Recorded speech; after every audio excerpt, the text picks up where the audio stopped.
Dört bir yanından millet sel olup akır. Küçeler, meydanlar artık milletime dar gelir. Bütün millet bir gesesle Türkem diye haykırır. Boynu bükük yaşamak milletime ar gelir. Göğler yükselir bu ses, haray haray men Türkem. Haray haray haray haray haray haray men Türkem.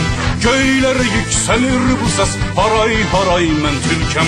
Haray haray haray haray haray haray men Türkem.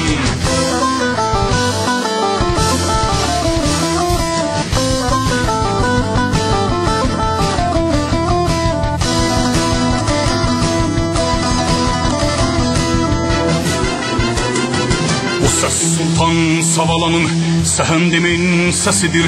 Bu ses köksü patlak kalan Ulu Erkin sesidir. Bu ses milyon milyon Türk'ün varlığının sesidir.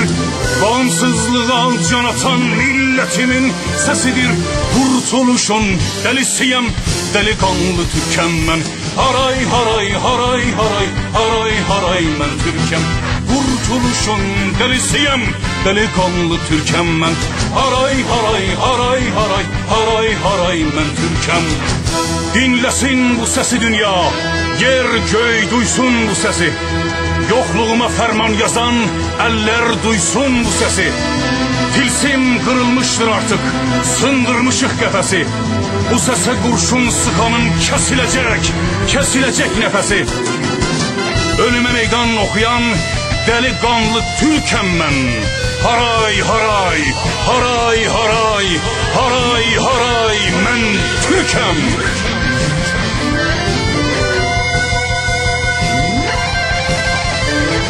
Haray haray haray haray haray haray men Türkem. Haray haray haray haray haray haray men Türkem. Haray haray haray haray haray haray men Türkem. Haray haray haray haray haray haray men Türkem. Haray haray haray haray haray haray men Türkem.